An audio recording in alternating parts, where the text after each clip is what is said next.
ዛሬ ላይ ማንሳት የምፈልገው ሰላ ሲላ بين العبد والرب በአላህና በባሪያ መካከል ያለ ግንኙነት اتصال ወይም ደግሞ لقاء ሰላት በምን አይነት መልኩ ነው የምንሰግደው ከሰላት ምን ያህል እየተጠቀምን ነው ሶላታችን እኛን በሚጠቅምበት ደረጃ ነው ወይ የምንሰግደው የሚለው ነገር ለምን መሰላችሁ ዛሬ ላይ ሐሙ ገሙ በስቷል ሐሳብ ጭንቀቱ በርትቷል ሰው በትንሽ በትልቁ ይከፋል በትንሽ በትልቁ እንቅልፍ ያጣል ሰላም ይነሳል የተለያየ መረጋጋት ውስጥ መግባት የማይችልባቸው ሂደት ውስጥ ይገባል ለዚህም ስል ድንበር በማለፍ የተለያየ ሙሐረማትና ደስታ ያገኝባቸዋለሁ ብሎ የሚያስባቸው ወሳኢሎችና የተለያዩ መንገዶች ይጠቀማል እንደ ሙእሚን እንደ ሙስሊም እኛ ውስጣችን ሰላም እንዲያገኝ ከችግራችን ነፃ እንድንወጣ ሰላምና መረጋጋት እንድንጎናጸፍ ምን ብናደርግ የተሻለና የሚጠቅም ነው የሚለው ነገር ነው ለማንሳት የፈለኩት ለዚህም ነው ሶላ ነብዩ መሐመድ ሰለላሁ ዐለይሂ ወሰለም ሐቢቡና አልሙስጠፋ ነብዩ በሐዲሳቸው ላይ የሚገለጽ ነገር አለ በታሪካቸው ላይ የሚወሳ ነገር አለ ነብዩ ሲጨንቃቸው اذا حزبه الامر فنادى بلال يا بلال اذن فارحنا بالصلاه እችናት መፈክራችን ነብዩን የሚያስጨንቅ ነገር ሲገጥማቸው ቢላልን ይጠሩትና ቢላል ሆይ አዛን አድርግና አሳርፈን አዛን አድርግና አረጋጋን ይሉታል ሲጨንቃቸው ነው ሶላት የሚገቡት ዛሬኛ ሶላት መጨነቂያችን ነው ብዙዎቻችን ሶላት ስንሰግድ ለመውጣት ነው የምንቸኮለው ሱጁዱ ሲረዝም ይጨንቀናል ሰላም እናጣለን ትንሽ ከረዘመ ውስጣችን ይረበሻል መረጋጋት እናጣለን ለምን ውስጣችን ስንገባ ሶላቱ ላይ ስንገባ መውጣትን አስበን እንጂ ሶላትን መረጋጋት አላህ ጋር መገናኘት አስበን ስለማንገባበት ያ ስሜት አይደለም ሶላት ያለው ለዚህ ነው ቁርአን ላይ በተለያዩ ቦታዎች ላይ አላህ ሶላትን ሲገልጽ መስገድን አይደለም ያነሳው ወይም ደግሞ ሶላት የሚሰግዱ አይደለም انها لكبيره الا على الخاشعين الى القران ላይ እሷ ከባድናት እነዛ በኹሹዕ ለሚሰግዱት ሰዎች ሲቀር ይላል ውስጣቸው በመረጋጋት አካላቸው ውስጣቸው ለአላህ ሰኪና ራሱን በሰጠ ሲቀር እንጂ መረጋጋት በሌላቸው ሰዎች ላይ ሰላት ሰላምን አትሰጥም ስለዚህ ሰላትን ቅድም እንዲሁ ስናነሳ ከነበራቸው በአጠቃላይ ጉዳዮቻችን ውስጥ ከጭንቀት ነፃ ለመውጣት የተረበሻ አየርን እንዲሁ ለማስተካከል ስንፈልግ ምን መሆን አለብን ወደ ሶላት መግባት ነው ልክ ነብዩ ሰለላሁ ዐለይሂ ወሰለም እንዲያደርጉት እንደነበረው ሶላት እንዴት ነው ጣዕሙን የምናገኘው ያንን አየር መፍጠር እንዲችል እንዴት አድርገን እንስገደው መጀመሪያ መለማመድ ያለብን ሶላት ላይ መረጋጋት ነው ነብዩ ሰለላሁ ዐለይሂ ወሰለም في صحيح مسلم በተዘገረው የአቡ ሁረይራ ሐዲስ ላይ ሐዲስ ሙሲኡ ሶላቲሂ ያ ሶላቱን ያበላሸውን ሰው ታሪክ ሲያነሱት ሰውየው መጥቶ መስጊድ ገብቶ ሰገደ ነብዩ ተቀብጦ አይደለም ሰግዶ ሲወጣ ጠሩት ረሱል ሰለላሁ ዐለይሂ ወሰለም ፈርጀ فانك فلم تصلي ያሉት አልሰገድክም ተመለስና ስገድ አሉት ሂዶ ሰገደ አሁንም መለሱት ሶስተኛም ሰገደ አሁንም መለሱት ተመልከቱ ያሉበትን ቃል ሰግዷል እኮ ሰውየው ስፖርቱን ሰርቶታል አካላዊ እንቅስቃሴውን አድርጎታል ግን ነብዩ ፈርጀ فانك فلم تصلي ያሉት ተመለስ አልሰገድከውም አሉት ረሱላህ ሰለላሁ ዐለይሂ ወሰለም አልሰገድክም ስገድ አሉት ሶስት ጊዜ ሰገደ የሰገደው ተመሳሳይ ሰላት ነው ከዚህ በኋላ ማሳመር ስለማልችል አስተምረኝ አሏቸው ነብዩ መሐመድ ሰለላሁ ዐለይሂ ወሰለም ሰላት ላይ ቁም አሉት መጀመሪያ ከብር ተክቢረተል ኢህራም ስታረግ ተክቢረተል ኢህራም የሚባለው ነገር ሁሉ ጊዜ ዝም ብለን እጃችንን ከማንሳት ጋር ላገናኘው ይችላል ኢህራም ሌሎች ነገሮች የምታደርግ አላህን ብቻ የምታለቅ ተክቢራ ማለት ነው ዱንያንና መሰል ጉዳዮቿን ሐምና ገሙን ወደ ኋላ ጥዬ አንዱን ታላቅ ጌታ ብቻ ከፊት ለፊት ያቁሜ አላህን አለቃለሁ ብለህ መነሳት ነው ያ ስሜት ከዛ በኋላ ቁም حتى تعتدل ቀጥ ብለህ ቁም አሉት ረሱል ሰለላሁ ዐለይሂ ወሰለም ሩቁ ስታደርግ ሰውነት እንዲቀጥ ብሎ እስኪቆም ድረስ ይያሉ አስተማሩት በዚህ አይነት ስገድ ከዛው ሶላት አይደለም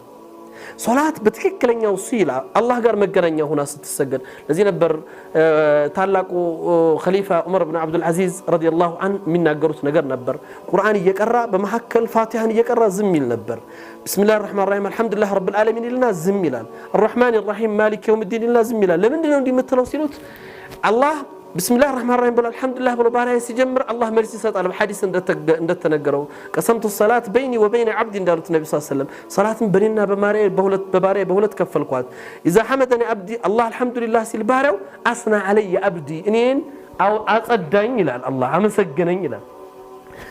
الرحمن الرحيم ሲል ይላል አላህ መልስ ይሰጣል ያከን አብዱ ያከን እስቴን ጥያቄዎቹን መልስ ይሰጣልና አላህ በእያንዳንዱ አያቶች መልስ ስለሚሰጥ አተመተዕ بجواب ربي ነበር